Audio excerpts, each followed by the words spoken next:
If you want to know more about the Global Soccer Foundation, go on to globalsoccerpeace.org. Welcome to the Global Foundation special on peace through soccer in Morocco.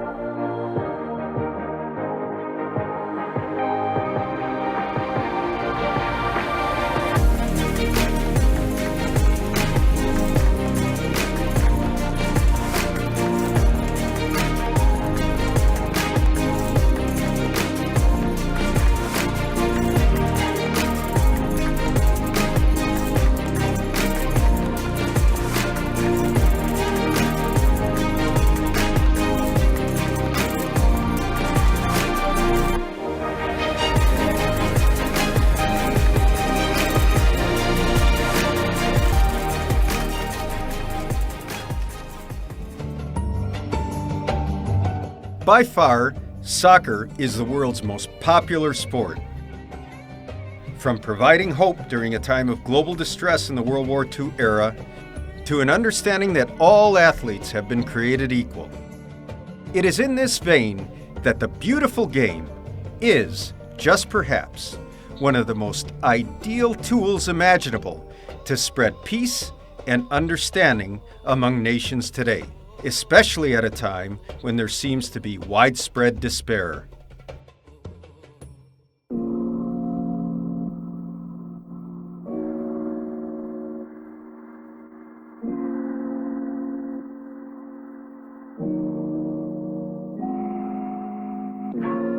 Whether there is a discussion of peace in the Persian Gulf, or it is to recall world greatness from one of the most talented to ever step onto the football pitch, ليبي ورا الطبيعة كنكون أنا القاد عندي جناح مالك كي قرضي ما يماد. Soccer has the ability to transcend conflict and unite so many around the world. Soccer is, indeed, the equal opportunity sport with untold and untapped power to help transform various parts of the globe.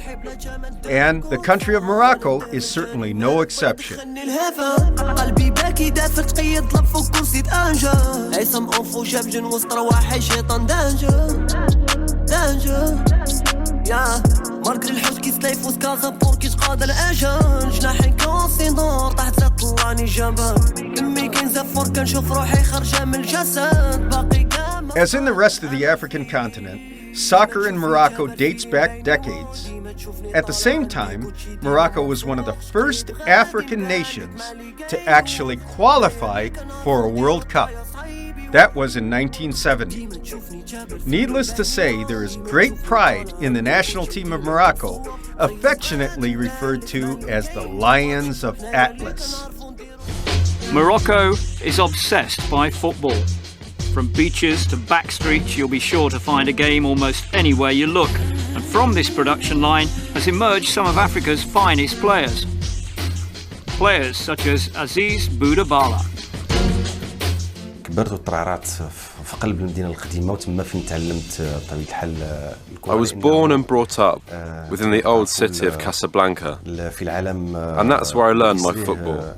كل لاعبين As you know, all the big names in the game, all the major players, learned to play football on the streets where they lived. Football would bring everyone together, especially in those days in Morocco. From the times of colonial rule through to independence and beyond. Boudabala's qualities were quickly recognised and he went on to have a distinguished club and international career. The pinnacle was the 1986 FIFA World Cup in Mexico, where he played a huge role in what was an historic achievement for African and Arab football. That Moroccan team was full of some of the continent's best players. But as all good soccer players or footballers would tell you, soccer comes in all shapes, sizes, and colors, and it is not just played on a large field either.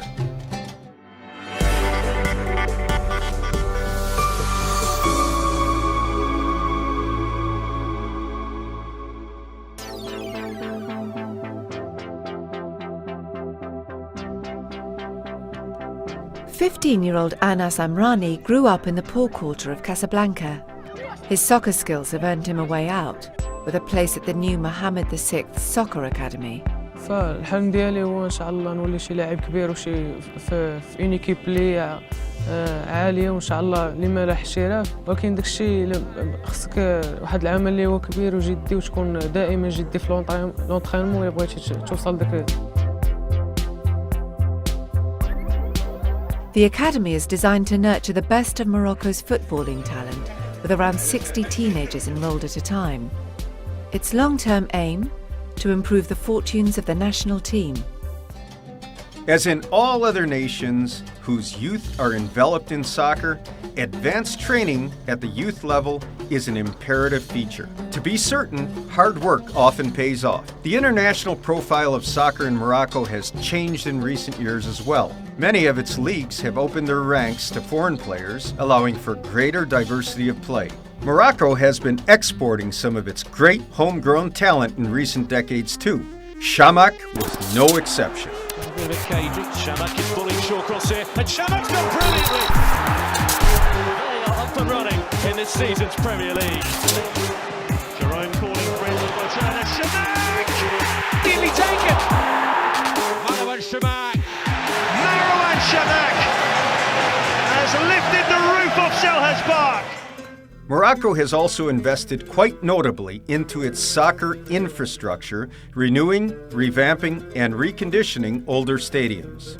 These stadiums provide an important backdrop to the continued development of the sport in the country of Morocco.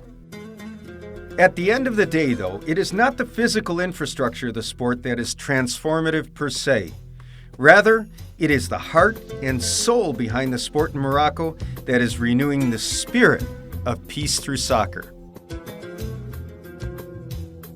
We are experiencing a veritable paradigm shift, a new way of not only looking at the sport, but a new way of utilizing the sport itself to serve as a bridge to unite people. In 2015, the country of Morocco played Mexico in the finals of the Danon Nations Cup for youth soccer. This, to many, was a definitive step in the right direction for the use of the beautiful game in forging more significant ties between and among peoples of different nations. In this regard, the definite focus on youth is imperative. The Danon Cup is said to be the world's biggest football tournament for children aged 10 to 12. And it advocates, highlights, and promotes the following precepts: fair play, humanism, openness, proximity, and enthusiasm.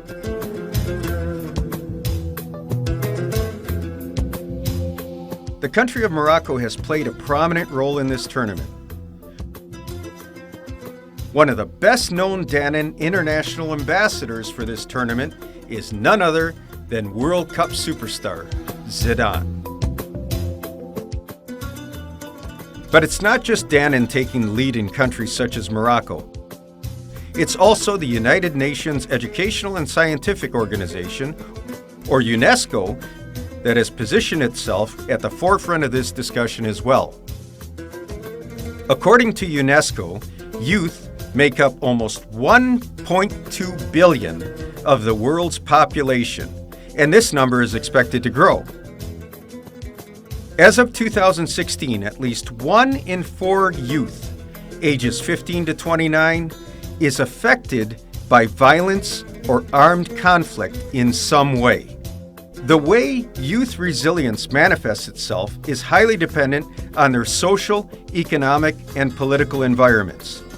When youth are empowered and provided opportunities for participation, they are most likely to capitalize on their resilience constructively.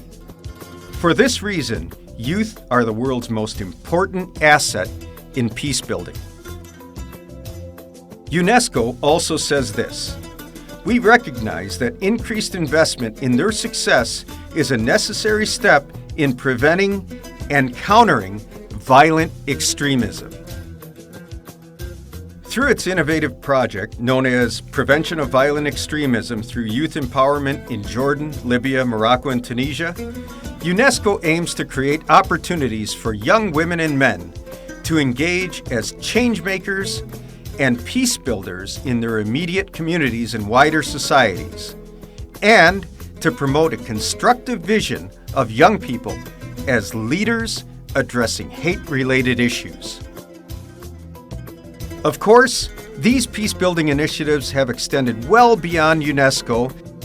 Even the United States Agency for International Development, USAID, has joined this effort in and through much of Africa in recent years. 3 years ago, the Rift Valley was the epicenter of ethnic violence that followed the disputed presidential elections. Since then, USAID has been working at reconciling communities and preventing future conflict. A USAID project called Rift Valley Local Empowerment for Peace is using sport to restore community ties and teach conflict resolution. In this slum in the city of Eldoret, teams are from different tribes. Playing soccer is intense, continuous, creates space to meet at a different level. It builds trust. During the post-election violence, Nelson Katosha's home was burned by gangs. He and other youths fought off their attackers. Tangu clashes happen, tumekuwa maadui, lakini turu mpira imetuweka pamoja. Mbali tumetoka naye ni mbali. Sasa hivi mahali tumefika. Lazima tunashukuru Esti kuja kutusaidia, tukakuja pamoja. Since 2009, 150 soccer teams have been formed in Eldoret, teaching more than 3,000 youths. The aim? To create a critical mass of youth who can say no to violence. Just because soccer is being used for peace-building initiatives in Africa, however, does not mean that the level of soccer skill is anything less than exceptional. In fact, Morocco is known to develop some of the best international soccer talent in the entire region. See, the concept is this: use a high level of soccer to entice an even higher level of peace and cooperation, thereby discouraging violence and extremism throughout the world. And the concept of peace through sport is beginning to permeate the globe on so many levels. Even government and world leaders, such as Prince Albert II of Monaco, has taken a lead in this regard by recognizing the very special role that sports can play in bringing people and communities together on a global scale.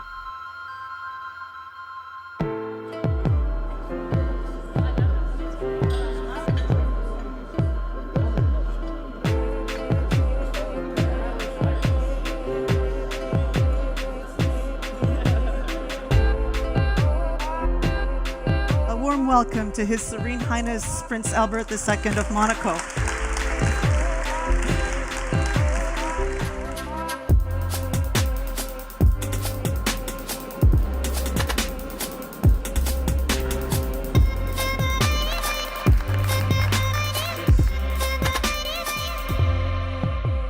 I'm convinced that younger generations will be the thriving force for the citizen movement for peace.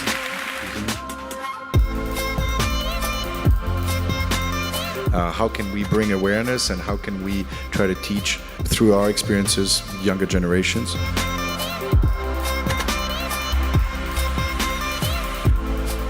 You have to give back to the society that the society gave to you.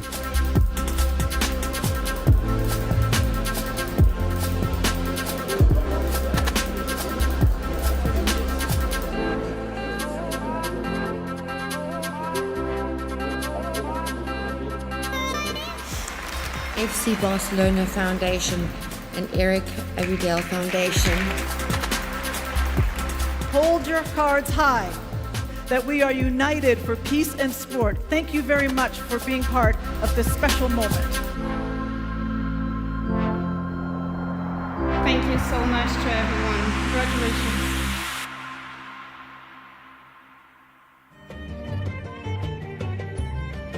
Now, throughout the entire Middle East Africa region, soccer has proven to be one of the most important tools for forging peace. It is often said that movement is medicine, and such can be the case when using the sport of soccer as a tool for peace in and among communities around the world. We should also consider this. To stay dormant is to stay silent, and to stay silent becomes a form of negativity. However, engaging in sports is a way to forge greater bonds, ties, and alliances. To use sport is an effective means to discourage violence and extremism, and it is an extraordinary force indeed. In fact, it is a known force in helping younger communities to remain productive and positive, no matter what the challenges may be off the field. And the word continues to spread in the most positive of manners as well. Hi, my name's Jeremy Gilling. I'm a filmmaker and the founder of Peace One Day. Peace One Day's main objective is to institutionalise Peace Day, the 21st of September, as a day of global ceasefire and non-violence. Our football initiative, One Day, One Goal, uses the power of football and the universal language of sport to bring people together in peace and spread awareness of the day. As a huge supporter of One Day, One Goal, we're incredibly grateful to coaches across continents, the global leader in sport for social impact, for their efforts each year to engage their networks in One Day, One Goal football activities around the world. For 2014, their support has been remarkable, and we're thrilled that coaches across continents have developed a One Day, One Goal resource, especially for Peace Day. This resource will allow any organisation, school or individual to use football to promote peace building and conflict resolution skills in the run-up to their One Day, One Goal event, impacting hundreds of communities and thousands of individuals from the Democratic Republic of Congo to Indonesia. So please get in touch, tell us your One Day, One Goal plans, access this great free resource and start building conflict resolution into your football practice on Peace Day, the 21st of September and beyond. One Day, One Goal. Are you ready to play? Thank you. Good luck. Soccer can certainly help to build greater peace and understanding in today's world. Soccer has the ability that few other tools have. It can forge peace and understanding by simply being on the same pitch at the same time, all together as one. No, it is not the only solution available to combat violence and disunity, but it is one that is readily available to help us move to a more productive level of peace and cooperation around the world. Communities need to be able to work together, to live together. The young people in that room are high achievers within their school, and some of them are on the cusp of exclusion, but they had within them certain qualities, particularly around the leadership side of it. Each and every one of you has decided that you wanted to come on this journey with us, and these are all opportunities for you guys to grow and develop as individuals. We need to affect change in the communities that we all live in. I'm hoping that the way that we may have interacted with them has given them a different way of thinking about people. We are extremely proud of each and every one of you, of what you've been able to do with us. These young people from different backgrounds, different cultures, different views and ways of life have actually gone into that room, interacted with each other and come out as friends. If we can have that little ripple in the water and then that ripple gets bigger and bigger, just to change people's mindsets, just to get people talking to each other, we can challenge real negative ideologies. We need to create a better future for them and a better future for their families. And if we can get people from different communities and cultures to talk to each other, work together collectively, then they can make this world a better place, but we've all got to work doubly hard together to achieve that.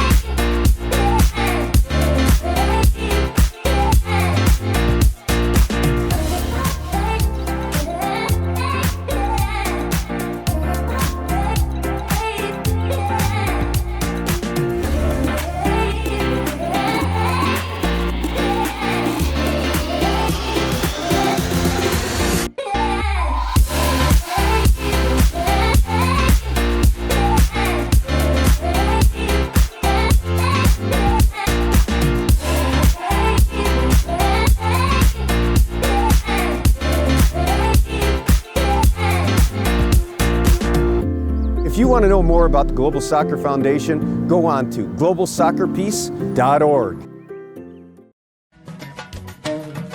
Thanks also to our friends at the United States Department of State, UNICEF, the United States Embassy in Rabat, Morocco, the good folks at the Global Foundation for Peace Through Soccer, and the initiative known as Moroccan Voices, empowering youth in Marrakesh and Safi.